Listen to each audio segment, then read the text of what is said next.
Bukan hanya Wen Qing, Tianxing masih muda sekarang, jadi kamu harus berkonsentrasi pada latihan, dan mengikutimu, selalu menimbulkan masalah. Ke Tiangshuan menunjuk pada dirinya sendiri, dia tidak bisa mengerti, mereka adalah kaisar yang bermartabat dan kuat bagaimanapun juga. Mengapa itu menjadi beban begitu cepat? Dunia berubah terlalu cepat, bukan? Tidak perlu mempertanyakan kekuatan-kekuatan besar klan Kaisar Ke, dan Kaisar dan yang kuat cukup untuk membalikkan tangan dan menghancurkan bintang-bintang dan menyapu dunia. Tapi tidak mungkin, musuh yang mungkin mereka temui kali ini sama sekali tidak lebih lemah dari Kaisar. Yao Yuekong telah memutuskan, dan pertemuan ini hanya untuk menyapa Ke Tiangshuan. Namun, Ke Tiangshuan masih tidak mau membiarkan cucu iparnya mendapat masalah lagi.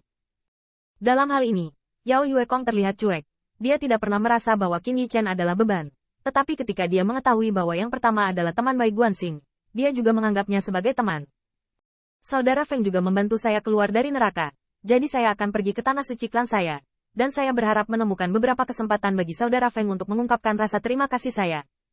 Itu dia. Ketika Ke Tiangshuan mendengar kata kebetulan, matanya langsung menyala. Dan dia tidak lagi keberatan, hanya 1000 peringatan. Tianxing, tinggallah dengan Kaisar Iblis Yuekong untuk nasihat dan belajar.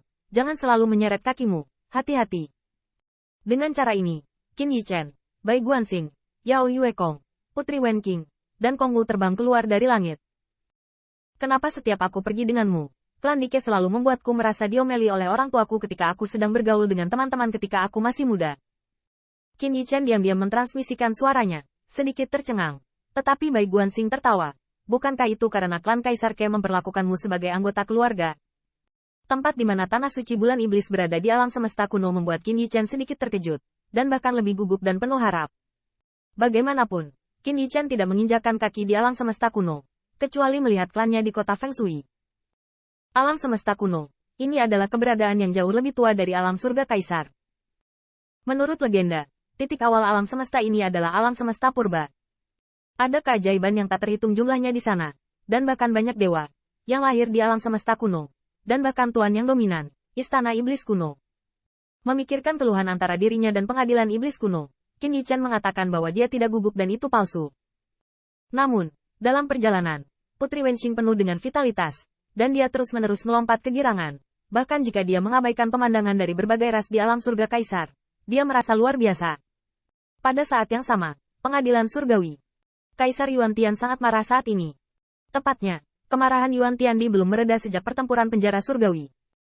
Neraka surgawi berada di bawah pengadilan surgawi, dan dia sekarang adalah penguasa pengadilan surgawi, penguasa alam surgawi Kaisar, dan tanpa diduga, biarkan putra Baize berhasil. Meskipun tindakan Raja Dewa Huang Quan akhirnya menghancurkan neraka surgawi, putra Baize tidak merebut kembali pembunuh tak tertandingi ini. Tapi mereka tidak memanfaatkannya, terutama pisau pencuri. Hanya memikirkannya saja membuat gigi Yuan Tiandi gemetar karena marah. Tiba-tiba ia merasa bahwa sejak pedang pencuri lahir di antara langit dan bumi, ia sedikit tidak nyaman duduk di kursi Kaisar Surgawi.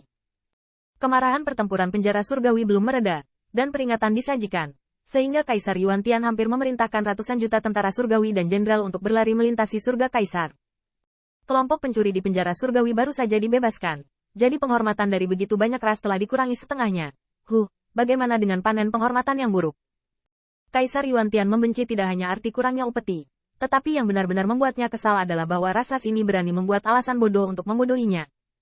Hari ini saya mengatakan bahwa bidang bintang milik klan lain, dan besok saya mengatakan bahwa Pulau Rosaya awalnya milik kelompok pencuri. Bajingan. Mereka semua bajingan. Bukankah ini tanah Kaisar di seluruh dunia? Bukankah kerajaan surga Kaisar ini milikku? Kaisar sangat marah, dan langsung membalikkan meja kekaisaran. Jubah Kaisar berkibar. Kaisar itu tirani. Dan raungan rendah di samping juga mengertakkan giginya. Pencuri tertentu membuatnya semakin marah, tetapi itu terjadi setiap saat bisa dihancurkan dengan mudah. Namun, tepat pada saat ini, saya melihat cahaya bintang terbang, jatuh di luar aula, dan itu adalah King of Star Picking. Sang pemetik bintang berlutut dengan satu kaki, dengan karakter yang agung dan bela diri, ekspresi dingin, dikelilingi oleh bintang-bintang, penuh rasa hormat dan loyalitas kepada Kaisar Yuan Tian. Laporkan kepada Yang Mulia, Putra Baize, anti pencuri Feng Tianxing, dan Yao Yuekong meninggalkan Wen Tian Pass, sepertinya sedang menuju ke arah alam semesta kuno. Alam semesta kuno? Tanda seru. Begitu kata-kata itu keluar, Kaisar Yuan Tian menyempitkan pupilnya, dan suara Kaisar suram. Bisakah orang-orangmu mengamati bahwa Demon Yuekong telah pulih? Raja yang menangkap bintang berpikir, tidak mungkin untuk memastikan. Sekarang Putra Baize telah menjadi kaisar. Bawahan dari Wei Chen tidak berani terlalu dekat.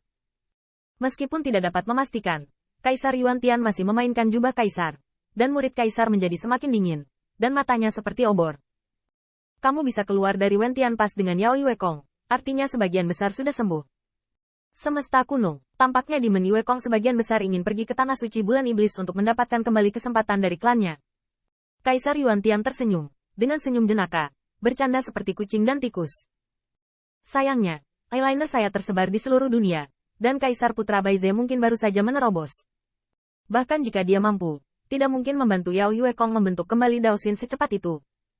Ya, saat Golden Crow silang pergi ke Wen Tian Pass, harta yang diberikan Kezen kepada Yao Yuekong adalah Tian Kue Pel, membantunya membangun kembali Dao Heart-nya. Memikirkan hal ini, cahaya dingin muncul di murid Kaisar Yuan Tian, dan Kaisar menjadi semakin lama.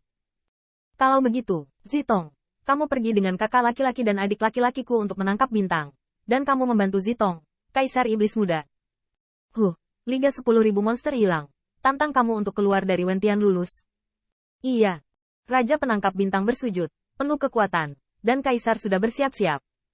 The Thief Knife mengikuti lagi. Tidak mungkin bagi mereka untuk mengetahui berapa banyak pasang mata yang menatap Tanah Suci Bulan Iblis sekarang. Kekuatan macam apa keberadaan itu, Putra Baize juga harus tahu. Dan berani membawa pisau pencuri itu. Terlalu lancang. Seiring waktu berlalu, Qin Yichen kembali ke bidang bintang redup di alam semesta yang luas. Tidak ada cahaya di bidang bintang, dan awan suram bergelombang, dan awan bahkan dapat membuat jalan menjadi kacau. Bahkan jika Anda bersembunyi di dalamnya, sulit untuk melihat melalui mata para dewa. Qin Yichen ingat bahwa pada awalnya Kaisar Yuan Tian memerintahkan dia untuk menghancurkan kota Feng Shui. Disinilah dia disergap oleh Anbu Surga. Setelah bidang bintang yang suram ini, bahkan jika itu keluar dari alam surga Kaisar, setelah terbang melalui bidang bintang yang kacau, bahkan jika ia menginjakan kaki di alam semesta kuno. Apalagi bidang bintang ini bisa dibilang cukup terkenal, dan banyak eksistensi yang mengalir antara alam surga Kaisar dan alam semesta kuno sering menggunakan bidang bintang ini sebagai lorong. Ini bisa dianggap sebagai terowongan rahasia. Qin Yichen melakukan perjalanan melalui bidang bintang yang suram di tengah kerumunan. Tentu saja, tidak mungkin bagi surga untuk mengatakan jalan rahasia ini.